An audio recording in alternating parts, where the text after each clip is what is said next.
There are some books, and you can kind of see what this bottom one is, so I'm going to move closer, that I will accept absolutely no criticism over. I mean, I will, because, you know, I'm an intelligent person who likes to have a discussion, but realistically, if you try and tell me that these books are bad, I'm probably going to tell you you're wrong.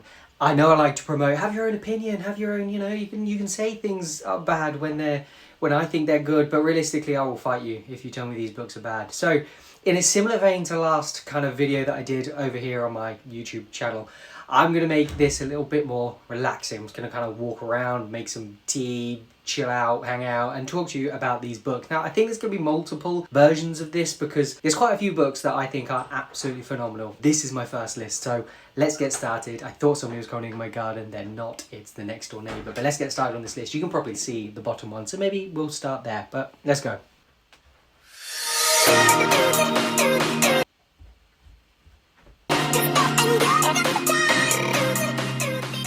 Okay, so the first series we need to talk about is Lord of the Rings. Now, this is a well-known series, so you may skip this going, oh, this guy's just talking about Lord of the Rings again. It's just some generic fantasy YouTuber who enjoys talking about Lord of the Rings. But this series really still impressed me. Now, I am somebody that often reads books that have been hyped, and we have to talk about Lord of the Rings being hyped. And I go along and I'm reading it and I'm like, this isn't as good as people say it is.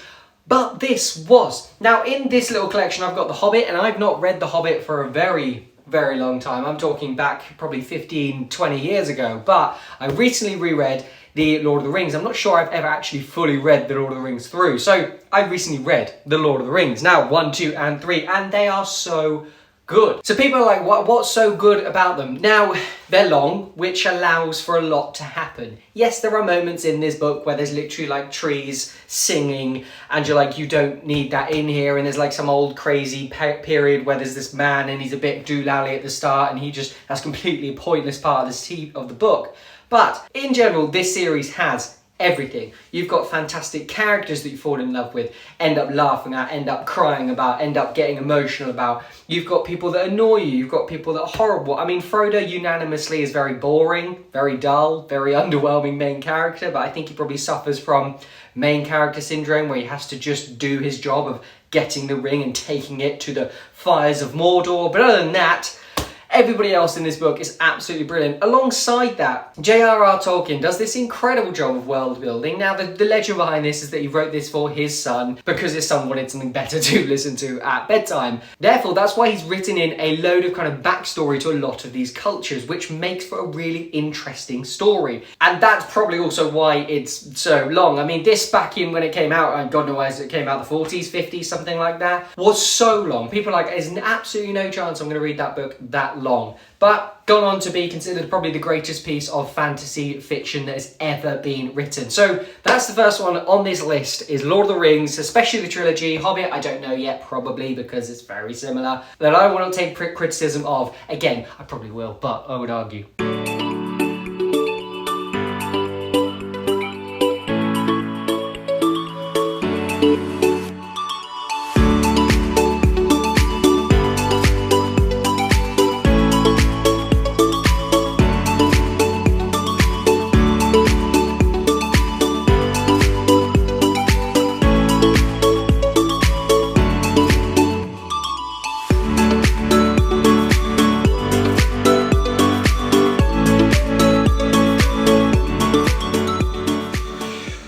Okay, so got my cup of tea. I'm ready to now talk about the other books that are on this list. Okay, so the next book on this list is The Alon Angels by Janice Hallett. Now, I actually mentioned Janice Hallett in my previous video where I talked about authors that I would consider some of the best authors I've ever read. Janice Hallett is absolutely fantastic, and The Mysterious Case of the Alon Angels was probably peak for me. Janice Hallett's probably the best of hers that I've read so far. I think it's the longest, which also may have helped. It may have helped me get in depth with it, but it's also just generally fantastic. It really, really is good. So The Mysterious Case of the Alon Angels tells the story of a reporter, true crime author actually, Amanda Bailey, who finds out about this cult that essentially were called the Alon Angels, and some horrible dark stuff happened to them years ago, and she kind of wants to like bring it all up and talk about it all over again. And so she decides to go out and start to find out more about them, and then that leads her down into this kind of darker, deeper discovery that basically means that she gets quite involved with them, and it's a little bit creepy. And then there's this other reporter that is also trying to do it and compete with her, and he gets even more involved, and it's all fantastic. Now, if you don't know about Janice Hallett's books, she does all of her books in the form of kind of media. So they're not kind of traditional novels where you're reading paragraphs and speech marks and things like this.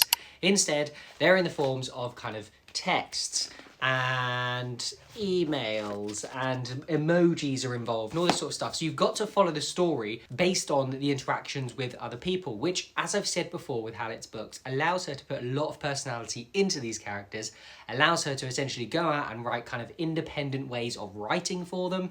And this is fantastic, and I absolutely love it. It's really, really brought out a different side of writing a novel that I just didn't think was possible. And it's made it really exciting for me as somebody who is a bit younger, I suppose, who does enjoy kind of writing via text, who does enjoy reading novels in a different form than always just it being a paragraph. Also feels like you're rushing through it quite quickly because you literally just feel like you're reading people's texts. It doesn't feel like you're reading a book a lot of the time, which is brilliant. And The Mysterious Case of the Alon Angels specifically is probably the best she's done so far, just because it's about a cult, which is always really fun and really interesting finding out about them.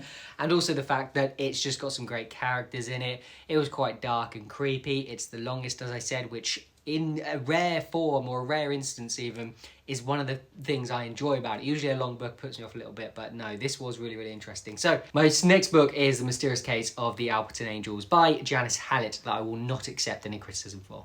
Okay, my next one is Daisy Jones and the Six by Taylor Jenkins Reid. Now, this isn't actually my favourite cover of Daisy Jones and the Six, but this was the one that I think I found either online or was in a charity shop or something. So I could have probably put any of Taylor Jenkins Reid's books in here, but I think Daisy Jones and the Six might be my favourite, though I probably have stated different elsewhere. But Daisy Jones and the Six covers the story of Daisy Jones and the Six, who were a band. And essentially there is the Six, who have a band, and then they're like, we need something more, and Daisy Jones comes in and takes them to another level. Now, throughout their kind of career, there are drugs, there is love, there is cheating, there is horrible things going on, and it's all set kind of in the 1970s. And so it's all kind of very, very similar. Now, apparently it's based on a band that's very similar in the 1970s. I can't quite remember who it is. If you're a bit older, you might know who they are. If you've looked into it more, you might know who they are. It's very similar, apparently, to the story of a real-life band. Now, the reason I won't accept any criticism for this is because the audiobook. Now, I listened to nearly all of this via audiobook, which was utterly phenomenal. So it's told essentially via you can see it in the book here, via the medium of different conversations from different people.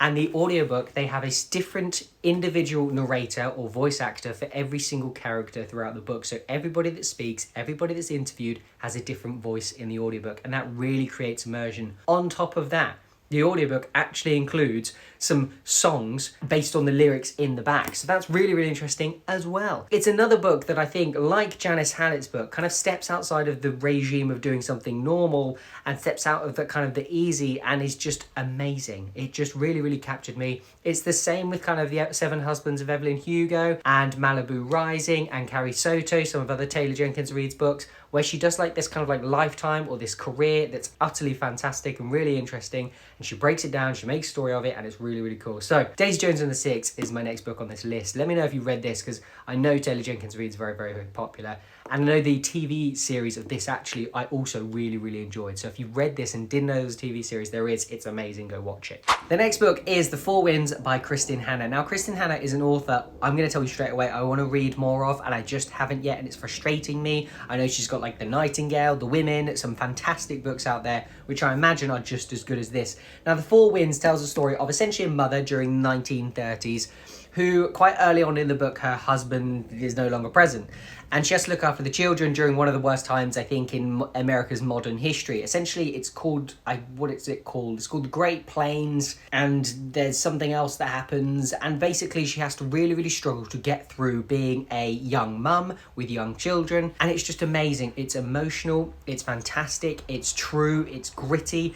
It's fantastically written. I've said the word fantastic a lot, but I think that kind of fantastically says how fantastic this book is. But that's The Fourth Winds by Kristin Hannah. And as I said, another another book that I think I just cannot accept any criticism for because it's just so good. The front cover also is beautiful. And Kristin Hannah, as I said, is another author that I really, really want to pick up. There's not much about this book that I didn't like. Characters, tick. Story, tick. Fantastic writing, tick. All of it, absolutely brilliant. So Kristin Hannah's The Four Winds is the next book on my list. I feel like I've not spoken about this one as much as the other ones, but it's just so good. If you've not yet read it, please read it. If you've not read any of Kristin Hannah's, please go read some Kristin Hannah because her writing in this alone was fantastic, and I imagine based on what everybody else is saying, the rest of her books are equally fantastic. So, The Four Winds by Kristin Hannah. I've said it again.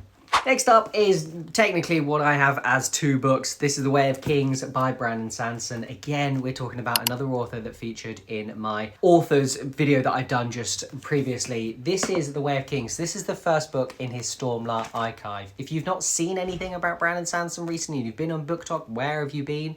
He's released a RPG that's just come out and has broken Kickstarter's records for most successful RPG, and I think it's now like the third most kickstarted or quick kickstarted thing ever. Wow, try saying that 100 times drunk. The Way of the King, as I said though, starts off his Stormlight archive, and he's got his new latest and I think final book in this initial section coming out soon. So I've read up to 3 of the books. I've got to read the 4th, and then the 5th is coming out. And the reason I love Brandon Sanderson, and I think I've said it in as many different ways as I can when it comes to different videos I've talked about him in, is just the way he manages to write fantasy in a way that's, 1, incredibly approachable, 2, always got logic and is really cool. Like, it's not just kind of like fantasy for the sake of being like historical fantasy. Yes, George R.R. Martin is a fantastic writer. Game of Thrones is an absolute phenomenon. But when you're reading it, you're not going, cool. You're not going, wow. With Brandon Sanderson's books, everything is really cool. It does make you feel really nerdy reading it. Like if you're a video gamer and you get that sense of enjoying video games, that kind of cool moment you get in video games, you get that from Brandon Sanderson books, which is what people love about him. His ability to write incredible books at such a fast rate as well means that if you're a massive fan of his, you can read a lot of his books as well, because he's written a lot of his books, and I've read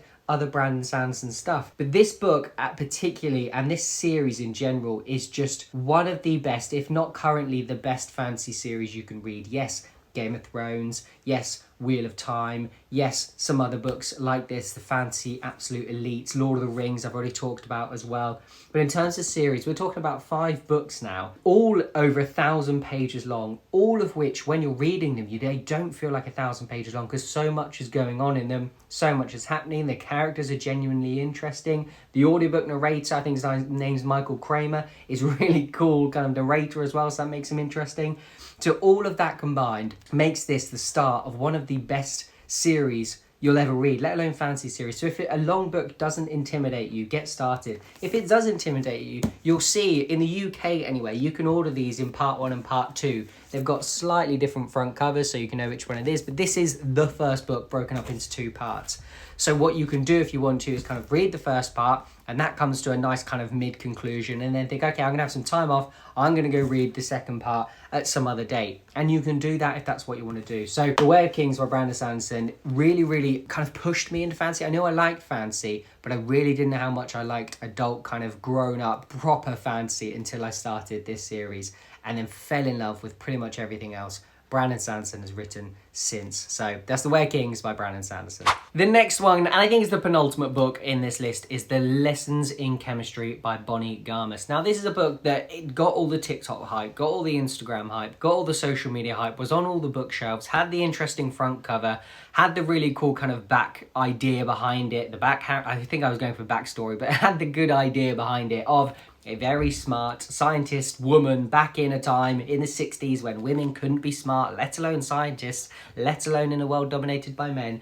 But she did it and she's cool. So this is a story of chemist Elizabeth Zott, who essentially, as I said, is a very, very intelligent. I'm not just talking kind of like, I don't know, smart for a regular person, like genius level chemist. And she tries to get involved with a male, the kind of big male chemist at this place that she works. And he's kind of like a local celebrity because he's been in the paper and he's a genius. They end up falling in love and then things start to crumble. She ends up picking up a show about being a baker, but she uses chemistry to essentially do all of it. So she's like, you're doing this because this does this, and then that's what causes the dough to rise and all this sort of stuff. And And along the way, she empowers women in the 60s during a time when women are housemaids. They're there to serve their husbands. They're there to look good. They have to kind of attend meetings to make sure that the males have a good time at balls, that sort of stuff. She is making sure that women feel empowered during this time. She's going on this show and she's saying, no, you can do it. And she's saying, no, okay, kids, time to, I don't know, set the table, time to get ready for dinner, that sort of thing. So your mum has that extra minute to herself to be respected and to be kind of honoured and to have her kind of time to herself and recognise the incredible work that women were doing during a time when realistically men were the power and women just supported them. And it's a really, really good book. It's emotional. Elizabeth Zott herself, I thought, was kind of, I don't know, because of the intelligence of her, was going to be quite dull because there is an element of autism that she doesn't get some jokes. She doesn't have a same sense of humour as everybody else, but she learns along the way how to adapt. And also she is quite funny because sometimes she says things that you think you can't say that to people, but she does say it, and that's brilliant. I love that. I always love that sort of thing in books. Lessons in Chemistry is another book that I just can't take any criticism for. It really, really was fantastic when I read it. The TV series with Brie Larson in it as well. I was a bit nervous. Brie Larson, I couldn't imagine being that. She is very, very kind of pretty, Brie Larson. That's her kind of demeanour. But she played it fantastically. She really acted that out well, this kind of dry, intelligent character. And I really like the TV series. And the book is just as good, if not actually better, in almost every single way. So if you've not yet read Lessons in Chemistry, but you've heard a lot of hype around it, it is worth it. It is fantastic. It's one of my favourite books I've ever read. And then last, and by no means least, is One Day by David Nichols. Now, this received some hype earlier on this year because it got a Netflix series. Was it this year? I have no concept of time. It might have been this year. It might have been last year. I have no idea.